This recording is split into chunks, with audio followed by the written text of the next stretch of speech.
My fiance secretly visited a prostitute while I was home planning our wedding and future family. Full story. I've been with my fiance for 10 years. Day to day, he's the kindest, most thoughtful man, and we've only ever argued a few times in 10 years, albeit big arguments due to his behavior, which I'll go on to explain. We've always had very different sex drives. Mine is much higher than his. For a long time, I assumed he just had no libido, but about 5 years ago, when we bought our house, I saw hundreds of transactions to OnlyFans on his bank statement. We had a big argument and eventually made up when he promised not to do it again. In between then and now, I found out he had a coke addiction that he hid for years, until I demanded he show me his bank statement to prove where his money was going. I also ended up taking him back after this. He's been clean for almost 3 years. Then last week I saw a Reddit post about a girl whose fiancé didn't want to have sex with her, and she found out he'd been texting prostitutes. So I snooped in his deleted messages, and saw he arranged to see someone a few weeks ago. I confronted him, and he told me he did it because he wanted to check if it would help with his erectile dysfunction, or make him feel horny, but he got there and couldn't go through with it. He walked away in tears. I really want to believe him, but deep down I know I would tell anyone else to leave him. He swore that was the first time he's ever done it. He showed me his bank statement, and there are no weird cash withdrawals, but he does get paid cash occasionally for odd jobs, so he could have used that, as he knows I've asked to see his bank statement before when the coke issue happened. Apart from the lack of sex, our relationship is great. He's my best mate, we're always laughing, we have a lovely house, and our friends all comment on how jealous they are of our relationship. My family love him to bits. I'm also 34 and want kids, but I know time is running out. We were planning to have a baby this year, just looking for some advice really. Do I take him back or do I escape before it's too late? The thought of dating new people makes me feel sick. But I owe you more than that summary.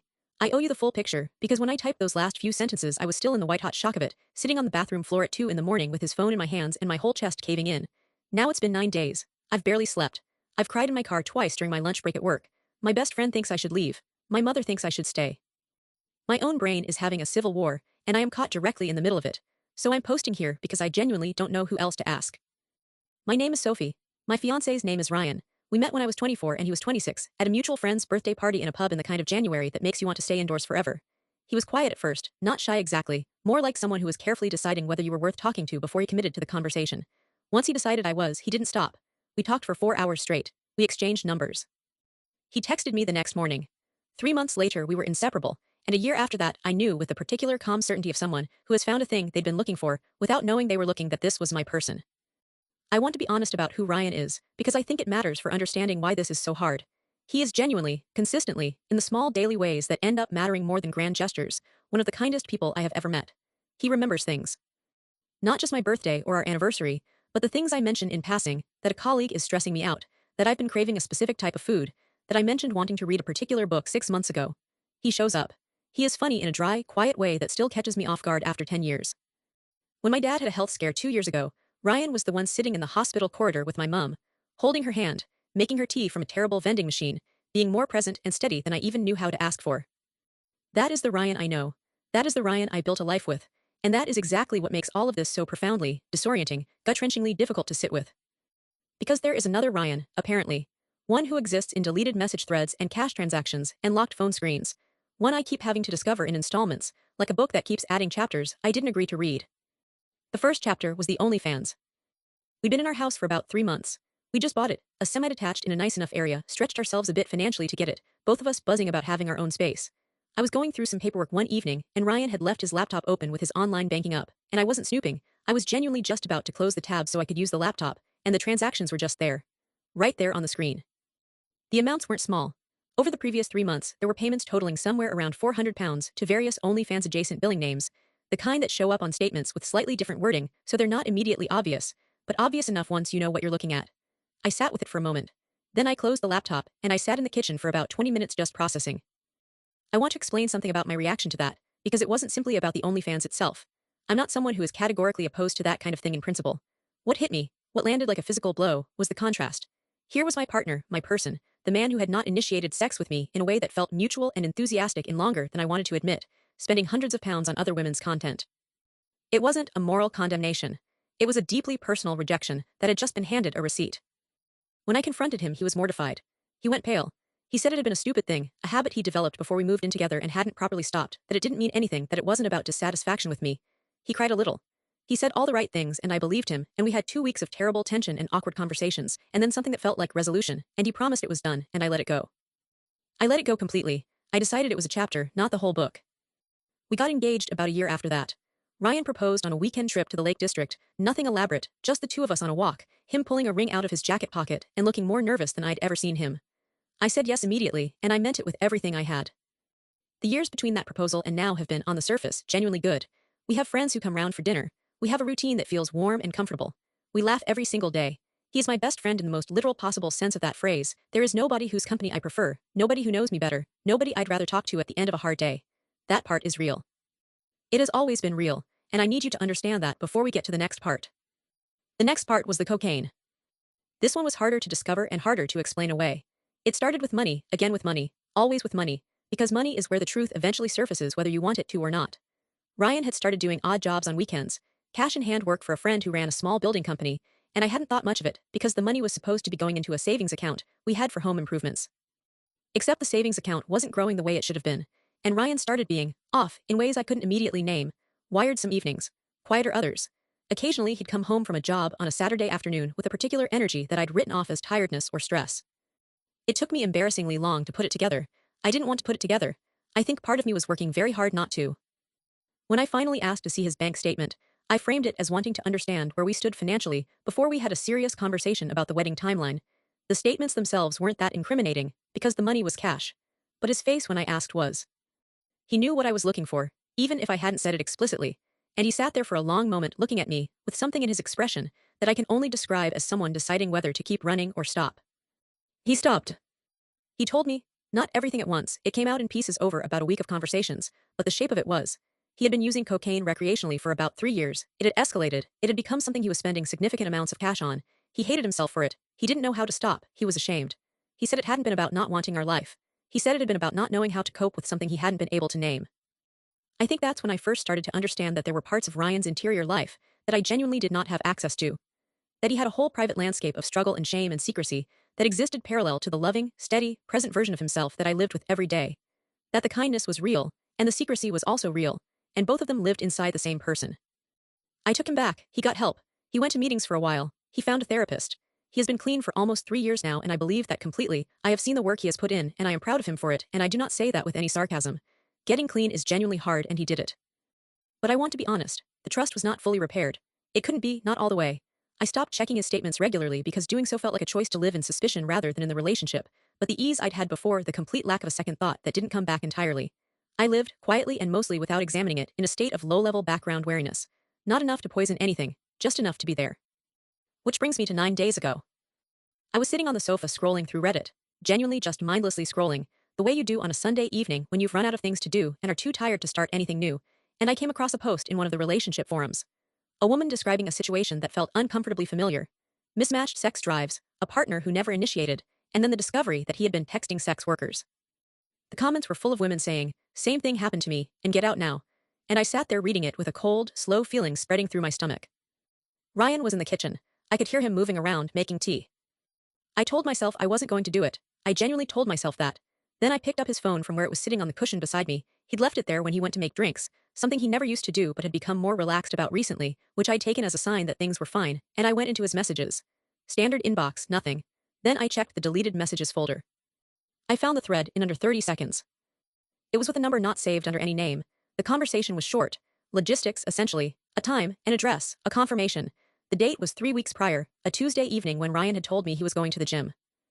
I sat there reading it 3 times. The kind of rereading you do not because you don't understand the words, but because your brain keeps rejecting the meaning. When Ryan came back into the room with 2 mugs of tea, I was still sitting in exactly the same position. He set my mug down on the coffee table and looked at me and immediately knew. I could see it happen on his face, the recognition, the collapse of something. "Sophie." I turned the phone around and showed him the screen. What followed was one of the most exhausting conversations I have ever had. He didn't deny it, he couldn't. It was right there. But the explanation he gave me was one I have turned over so many times in the 9 days since that it has started to feel worn smooth, like a stone you've carried too long. He said he had been struggling with erectile dysfunction for the past year or so. He said he was embarrassed about it. He said he hadn't known how to tell me. He said he'd made a terrible decision to go see someone because he'd read something online about how it sometimes helped men with ED to be with someone they had no emotional connection to, no performance anxiety with. He said he'd driven to the address. He said he'd sat outside for 10 minutes. He said he'd walked in and then walked straight back out again, in tears, because he couldn't do it. He said he came home that Tuesday. He said I was asleep. He said he lay next to me in the dark and felt like the worst person on earth. I asked him why he hadn't talked to me, about the erectile dysfunction, about feeling disconnected, about any of it. He said he was ashamed. He said shame makes you do stupid things. He said he knows that's not good enough. The thing is, and this is the part that is making me crazy, I believe parts of it. The shame spiral, I believe, that is consistent with everything I know about how Ryan processes difficulty. He internalizes, he hides, he only surfaces it when there is no other option. The I believe, looking back, there were signs I'd explained away or not looked at directly. The part where he walked away, I want to believe. I genuinely want to believe that one. I have no way of confirming it either way.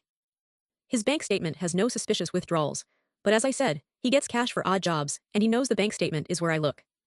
He swore on everything he could think of that it was the first time he'd ever done anything like that. He offered to do anything: therapy, couples counseling, a full transparent review of every account and device. He was broken open in a way I had not seen before, even in the worst moments of the cocaine revelation. He kept saying, "I know I don't deserve you to believe me. I know I've made that too hard, but I'm telling you the truth." And here's the part I'm really struggling with. I think he might be, but I also think that even if he is, I'm not sure it matters in the way it should. My best friend Kara, who has known me since university and who I called at 7 in the morning the day after because I hadn't slept and needed a voice I trusted, was unambiguous. She said, "Sophie, this is the third time. OnlyFans, cocaine, and now this. At what point does the pattern matter more than the person?" She wasn't unkind about it. She said it gently and she held space for me on the phone for over an hour, but her position was clear. My mom, on the other hand, was significantly less clear. My mom loves Ryan. She has loved him since the day she met him, and I think she loves the version of my future that includes him, the wedding, the grandchildren, the son-in-law who comes to Christmas and fixes things and makes everyone laugh. When I told her what had happened, she went quiet for a moment, and then she said, "Sophie, you've been through hard things before with him and come out stronger. He's a good man who does bad things sometimes. That's different from a bad man." I've thought about that distinction a lot. Is it different? And if it is different, does different mean better enough?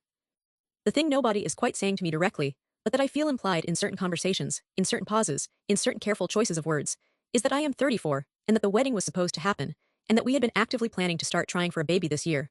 My biological reality is sitting at the edge of every single conversation I have about this, whether anyone acknowledges it or not. And I hate that it is. I hate that my age is a factor in a decision that should be purely about what I can live with and what I cannot.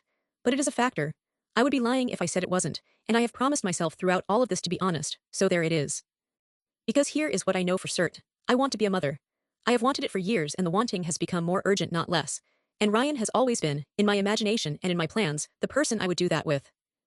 The idea of starting over, of dating again, of building trust with someone new, of explaining my history and learning theirs, of potentially spending 2 or 3 or 4 years establishing something solid before trying to have a family, makes me feel, and I mean this, physically nauseous. Not just nervous. Actually sick. But then I think about the alternative. Staying, building a family with a man who has, now 3 times over, demonstrated that when he is struggling he does not come to me. He goes somewhere else. Somewhere private and shameful and secret. And I ask myself, can I have a child with someone whose inner life I apparently have limited access to? Can I build a family on a foundation that has cracked twice already and has now cracked a 3rd time? What I really cannot get out of my head is this. When did it become my job to keep discovering who he actually is? Why am I always the one finding things in bank statements and deleted message folders? Why, in 10 years, has he never come to me before the secret exploded? The he apparently struggled with that for a year. A year. We share a bed. We are engaged.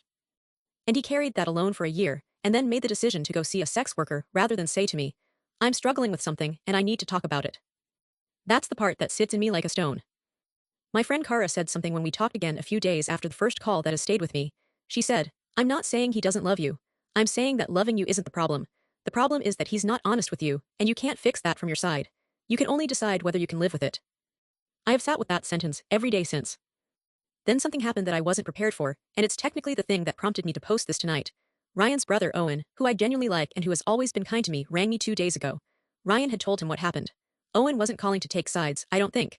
But partway through the conversation, in the most well-meaning possible way, he said something that hit me sideways. He said, "Sophie, I just wonder, and I say this gently, whether some of this is about the intimacy issues between the two of you. Whether Ryan going somewhere else is partly a symptom of something that exists between you both, not just something he did to you." I was quiet for a moment. Then I said, "Owen, are you suggesting this is partly my fault?" He backpedaled immediately. He said no, of course not, he wasn't saying that. But the implication had been there and we both knew it. The idea that the mismatched sex drives, the intimacy gap, was a shared problem I had contributed to. That somehow my higher sex drive, the thing I have always privately felt quietly rejected by in our relationship, was now being reframed as a pressure that had driven him to this. I got off the phone, and I sat with a white-hot anger for about an hour. Because no, I refused that. I have spent years adapting myself to the pace of a relationship that didn't meet my needs. I never cheated. I never sought intimacy elsewhere. I never made Ryan feel inadequate for his lower drive. I accommodated and I loved and I stayed. And the idea that his response to our gap was to arrange an appointment with a sex worker, and the framing being that this is somehow a problem we share equally, I can't accept that. But here's where I'm questioning myself tonight. lying awake at midnight writing this out. Am I being unfair to Ryan by not giving weight to the fact that he is clearly struggling with something real? The the shame, the inability to talk about it, those are real struggles, not just excuses. He is not a monster. He is a person who clearly has a deep, persistent problem with hiding the things that scare him, and that problem has now expressed itself in ways that have hurt me repeatedly. But does the fact that it comes from a broken place, rather than a cruel place, change what I should do? I keep going in circles. I love him, I am furious at him. I am heartbroken. I am exhausted. I am 34 years old and I am looking at a future that has two versions, and I cannot tell which one I am brave enough to choose, and which one I am just choosing out of fear. The version where I stay, I love him, I know him, we work through this with actual professional help this time, we have the family I want, and maybe this was rock bottom and things change. That version is possible. I can see it. The version where I leave. I grieve the relationship for a long time, I am alone for a while, maybe a long while, maybe I don't get to have children in the way I'd planned. But I build something that belongs completely to me, and I never sit on another bathroom floor reading deleted messages, and finding out who my partner actually is. I don't know which version is braver. I don't know which one is right. I don't even fully know which one I want when I strip away the fear on both sides. What I know is that I'm 34, I'm sitting on the bathroom floor again metaphorically speaking, and I'm asking the internet, because the people in my actual life are either too close to the situation or too invested in a particular outcome. So tell me honestly, am I holding on to something worth saving, or am I holding on because letting go is the scariest thing I've ever had to consider? Was I wrong to snoop in the first place? Was Owen right that this is somehow a dynamic we built together, or is that just a kind way of shifting blame? And most importantly, if my best friend came to me with this exact story, the OnlyFans, the cocaine, the deleted messages, the arranged appointment, what would I tell her to do? I already know the answer to that last question. That's the part that's keeping me awake. So I guess what I'm really asking is, am I the asshole for still not being sure?